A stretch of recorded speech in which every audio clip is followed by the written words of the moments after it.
मेरे बच्चे, ये तो बताओ ना आप मेडिकल के स्टूडेंट हो। इधर हो यार। बिस्मिल्लाहिर्रहमानिर्रहीम। अस्सलाम वालेकुम नाज़रीन, मैं हूं फ़याज़ महमूद और आप देख रहे हैं फ़याज़ महमूद यूट्यूब चैनल। नाज़रीन, दुआ ज़हरा केस जो है वो सॉल्व हो गया, लेकिन उस पर मुख्तलिफ जो अपडेट्स हैं उसका सिलसिला जो है वो जारी है।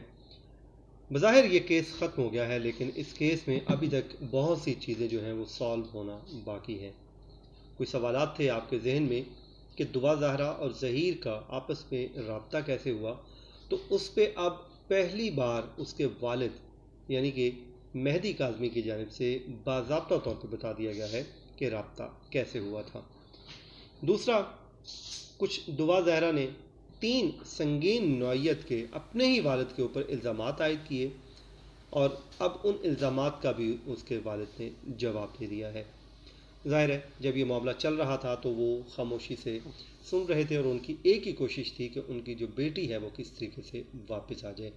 उनकी उम्मीद आज भी कायम है कि उनकी वो बेटी जिसको उन्होंने जन्म दिया, फिर उसके बाद उसको पाला पोसा बड़ा किया, और एक दिन ये आया कि वो खामोशी से अपने ही पेरेंट्स को छोड़कर चली गई। इसमें कसूर किसका या किसका नहीं, अब ये बहस इससे आगे निकल चुकी, क्योंकि अब हकीकत ये है कि वो बच्ची ज़हीर नामी शख्स के साथ शादी कर चुकी है और ज़हीर की उम्र भी जो है वो बहुत कम है और FSC उसने भी की है और यूनिवर्सिटी में आगे दाखिला लेना चाहता है। वालिद उसकी की डेथ हो चुकी है। उसके वालिद से मुतल्लिक भी और वालदा से मुतल्लिक भी पहली बार उसके पेरेंट्स से मुतल्लिक भी डिटेल्स सामने आ गई हैं, वो भी इस वीडियो में शेयर कर दूंगा। और साथ ही साथ जो जहाँ से बच्ची को पाकपतन से बाजियाब करवाया गया उस कमरे की वीडियो भी पहली बार सामने आ गई है, वो भी आपके साथ इसी वीडियो में मैं शेयर कर देता हूँ। सबसे पहले हम बात कर लेते हैं,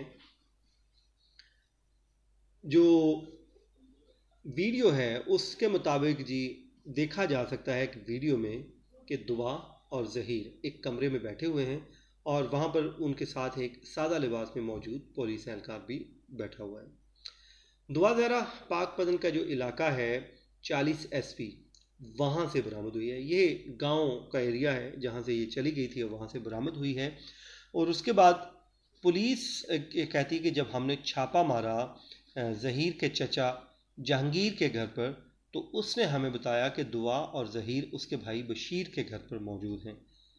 यानी कि पहले जहांगीर का नाम सामने आया कि जहांगीर के घर पे वो बच्ची और बच्चा मौजूद हैं, लेकिन जब पुलिस ने छापा मारा और छापा मारने पे मालूम ये हुआ कि वो तो बशीर के घर पे मौजूद हैं।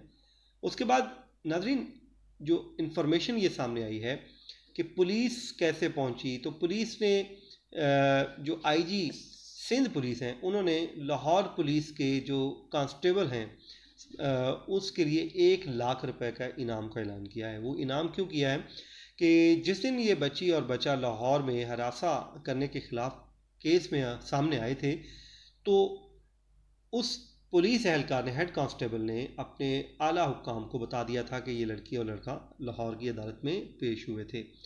वो सुराग मिला था जिसके बाद ये मामला पेशरफ्त सामने आई और इसकी बच्ची के तक पहुंचने में पुलिस कामयाब हुई।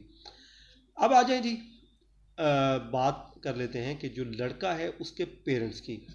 तो सबके जहन में एक ही सवाल था कि लड़की और लड़के के पेरेंट्स की तो बात हो रही है, लड़के के पेरेंट्स की बात क्यों नहीं हो रही? अगर इज़्ज़त और बेइज्जती का मसला है तो फिर, अगर लड़की की इज़्ज़त और बेइज्जती का मामला है तो फिर लड़के की और इज़्ज़त और बेइज्जती का मामला भी होना चाहिए। बिल्कुल दुरुस्त बात है, ऐसा नहीं होना चाहिए। ये हमारी सोसाइटी का एक दोहरा मयार है कि लड़की के लिए कुछ और असूल और ज़ाब्ते तय कर दिए गए हैं, जबकि लड़कों के लिए और असूल और ज़ाब्ते। इसी तरह लड़की का जो घर वाले हैं उनको मुख्तलिफ़ किस्म की बातों का सामना है, सोसाइटी के का ये तल्ख हकीकत है। लेकिन दूसरी तरफ जो लड़का है उसके पेरेंट्स को कोई पूछ भी नहीं रहा, उनसे कोई बात भी नहीं कर रहा, जैसा कि कोई ज़हीर ने कोई कला फ़तह कर लिया। हालांकि अगर तो ये जुर्म है तो फिर दोनों की तरफ से हुआ है, तो दोनों के पेरेंट्स के ऊपर उंगली उठनी चाहिए अगर उठानी है, वरना फिर दोनों को इंडिपेंडेंटली छोड़ देना चाहिए। फिर एक के ऊपर ये जो तफरीक है यही बिगाड़ की वजह बनती है। अब सामने मामला ये आया है कि जो ज़हीर है इसका वालिद फौत हो चुके हैं। वो पंजाब यूनिवर्सिटी में कंट्रोलर इम्तिहानात का ड्राइवर था। जबकि ज़हीर की वालदा भी यूनिवर्सिटी में ही क्लास 4 की मुलाजमा है, वो भी जॉब कर रही हैं। ये इंफॉर्मेशन सामने आई है उसके पेरेंट्स की। अच्छा जी, अब मामला आ जाए जी कि ज़हीर और दुआ का आपस में राब्ता कैसे हुआ। तो वो सबको पता है, ऑनलाइन गेमिंग के ज़रिए हुआ। तो इस पे पहली बार दुआ के वालिद मेहदी काज़मी ने बताया है कि ज़हीर अहमद को वो नहीं जानते, उन्हें मालूम ही नहीं कि ये कौन है। वो ये कहते हैं कि एक क्लैश ऑफ क्लीन नामी गेम थी जिस पे दुआ ज़हरा और ज़हीर की दोस्ती हुई। यानी कि ये पहली बार ये बयान उनकी तरफ से सामने आया है कि इनकी दोस्ती कहाँ पे और कैसे हुई। तो उस पर उन्होंने बताया है कि ये क्लैश ऑफ क्लीन नामी गेम है जिस पे हुई। उसके बाद वो ये कहते हैं कि ऐसे गेम्स में कॉलिंग सिस्टम भी होते हैं जो राब्ता गेम के ज़रिए हुआ। वो कहते हैं कि बेटी ने गेम में मैसेजिंग और कॉलिंग सिस्टम के ज़रिए ज़हीर अहमद से राब्ता किया।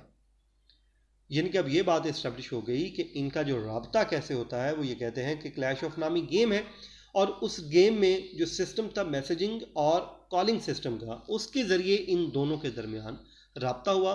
फिर उसके बाद वो कहते हैं कि यहाँ से ये जो सिलसिला है इनका आगे बढ़ा। अब आ जाए कुछ इल्ज़ामात की जो दुआ ज़हरा ने अपने ही पेरेंट्स पे लगाए हैं। वो क्या हैं वो मैं वन बाय वन हम डिस्कस करते जाते। 3 ये संगीन बयान थे, इल्ज़ामात थे, जिसका जवाब दे दिया है मेहदी काज़मी साहब की जानिब से। तो वो मैं आपके साथ शेयर कर लेता हूँ। सबसे पहले जो दुआ ने इल्ज़ाम आयद किया अपने पेरेंट्स के और अपने कज़न ज़ैनुल आबिदीन के ऊपर, उसने कहा कि जी जो मेरे वालिद मेहदी काज़मी और ज़ैनुल आबिदीन हैं वो 18 अप्रैल को घर में घुस आए और मुझे मारने और अगवा की कोशिश की। हालांकि ये मामला है 16 अप्रैल का, 16 अप्रैल को तो जा चुकी थी, लेकिन वो ये इल्ज़ाम आयद करती है कि 18 अप्रैल को ये वाक़या हुआ है, जिस पे मेहदी काज़मी की जानिब से ये कहा गया है कि ये जो घर में घुस के मारने की, अगवा करने की, गालम गलोच की जो कहानी है ये मन घड़त और झूठ पे मबनी कहानी है। जबकि दूसरा वो ये कहते हैं कि दबाव में ये बच्ची से ऐसे बयानात लिए जा रहे हैं। हालांकि मेरे मोहल्लेदारों को मालूम है कि मैंने तो कभी अपनी किसी बेटी को डांटा नहीं, मारा नहीं, गालम गलोच नहीं की, मैं तो उनसे प्यार मोहब्बत से रहता था। तो ये बिल्कुल झूठ और मन घड़त बात है। उसके बाद दुआ ज़हरा ने एक और बयान दिया। उसने कहा कि जी मैंने अपनी मर्ज़ी से शादी की है और मेरी उम्र जो है वो 18 साल है। पेरेंट्स झूठ बोलते हैं। तो इस पे भी अब उसके वालिद ने जवाब दिया। वो ये कहते हैं कि उम्र जो है बेटी की 13 बरस है, आज 14 बरस मुकम्मल हो जाएंगे, 27 अप्रैल को उसकी बर्थडे है। तो ये भी जवाब दे दिया उन्होंने। तीसरा जो इल्ज़ाम है दुआ ज़हरा ने आयद किया कि वालिदैन ने रिश्ते से इनकार कर दिया था, जिसके बायस मुझे ये कदम उठाना पड़ा और मैं अपनी मर्ज़ी से यहाँ से आई हूँ और अपनी मर्ज़ी से शादी कर ली। जिस पे मेहदी काज़मी कहते हैं कि रिश्ते से इनकार तो दूर, हमारे लिए ये ज़हीर का नाम ही नया था। यानी इसको भी उन्होंने मुकम्मल तौर पे डिनाई किया है। तो ये नाज़रीन इस वक्त की अपडेट है और मेरी दुआ है, अब ज़ाहिर है इस बच्ची ने और बच्चे ने एक काम कर लिया है, बल्कि मेरी अब इनके पेरेंट्स से रिक्वेस्ट है कि वो अब बड़े हैं, वो बैठें। इनकी उम्र जो है वो वाकई बहुत कम है, अंडर एज हैं, कच्चा जहन है। तो इनको चाहिए, इनको कुछ अर्सा बिठाएं, पढ़ाएं, इनको कहें कि आप अभी तालीम मुकम्मल कर लें, उसके बाद आपकी बाकायदा बाज़ाब्ता शादी कर दी जाएगी। उससे यह है कि उनको एक मौका मिल जाएगा पढ़ने का, और अदरवाइज़ वो ज़िंदगी के इन झंझटों में ऐसा उलझेंगे कि शायद वो तालीम भी मुकम्मल ना कर सकें, और इसी कच्चे ज़हन के जो फ़ैसले हैं आने वाले दिनों में उनके लिए मुश्किलात का बायस बन सकते हैं। तो ये था नाज़रीन आज का हमारा व्लॉग। अपनी दुआओं में याद रखिए। मुझे दीजिए इजाज़त। अल्लाह निगहबान।